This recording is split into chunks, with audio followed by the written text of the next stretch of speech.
Kitab Kejadian pasal 26, dengan judul Perikop, Ishak di negeri orang Filistin. Maka timbullah kelaparan di negeri itu. Ini bukan kelaparan yang pertama, yang telah terjadi dalam zaman Abraham.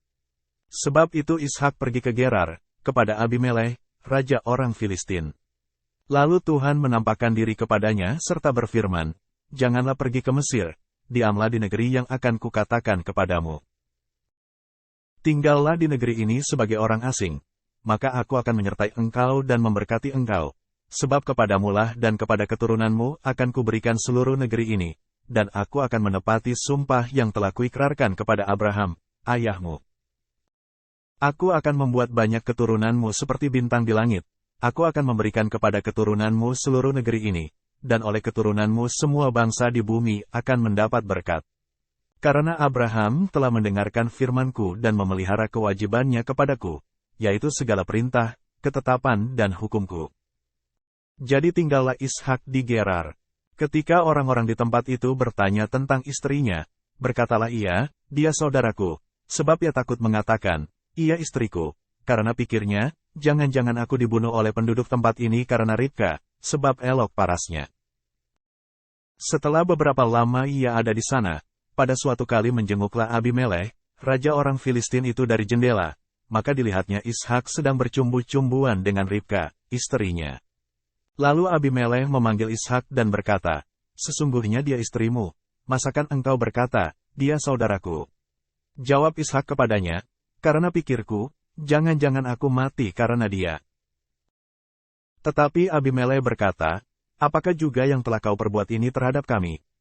Mudah sekali terjadi, salah seorang dari bangsa ini tidur dengan istrimu, sehingga dengan demikian engkau mendatangkan kesalahan atas kami." Lalu Abimelekh memberi perintah kepada seluruh bangsa itu, "Siapa yang mengganggu orang ini atau istrinya, pastilah ia akan dihukum mati." Maka menaburlah Ishak di tanah itu dan dalam tahun itu juga ia mendapat hasil 100 kali lipat, sebab ia diberkati Tuhan. Dan orang itu menjadi kaya, bahkan kian lama kian kaya, sehingga ia menjadi sangat kaya. Ia mempunyai kumpulan kambing domba dan lembu sapi serta banyak anak buah, sehingga orang Filistin itu cemburu kepadanya. Segala sumur, yang digali dalam zaman Abraham, ayahnya, oleh hamba-hamba ayahnya itu, telah ditutup oleh orang Filistin dan ditimbun dengan tanah. Lalu kata Abimelekh kepada Ishak, "Pergilah dari tengah-tengah kami sebab engkau telah menjadi jauh lebih berkuasa daripada kami."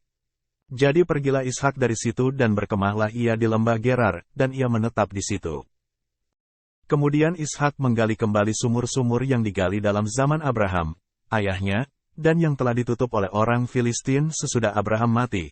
Disebutkannya lah nama sumur-sumur itu menurut nama-nama yang telah diberikan oleh ayahnya. Ketika hamba-hamba Ishak menggali di lembah itu, mereka mendapati di situ mata air yang berbual-bual airnya. Lalu bertengkarlah para gembala Gerar dengan para gembala Ishak. Kata mereka, "Air ini kepunyaan kami."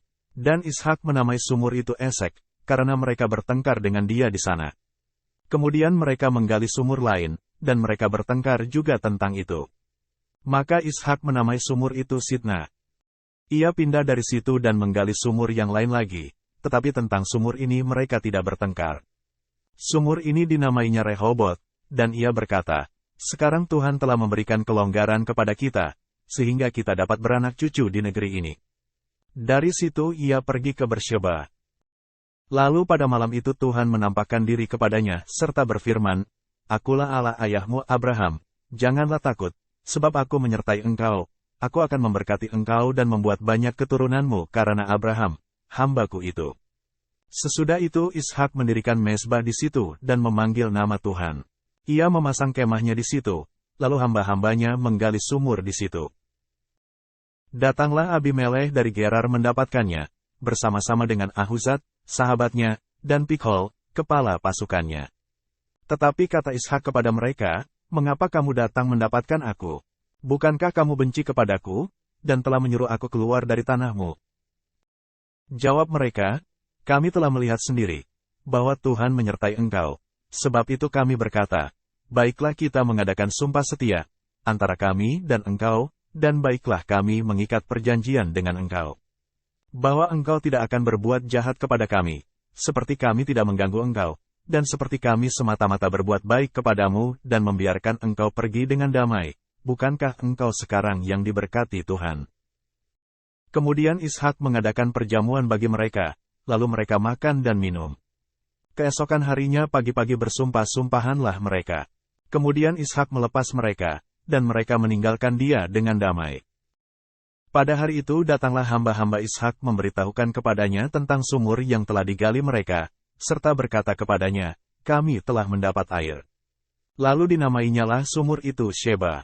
Sebab itu nama kota itu adalah Bersheba, sampai sekarang. Ketika Esau telah berumur 40 tahun, ia mengambil Yudit, anak Biri orang Het, dan Basmat, anak Elon orang Het, menjadi istrinya. Kedua perempuan itu menimbulkan kepedihan hati bagi Ishak dan bagi Ribka.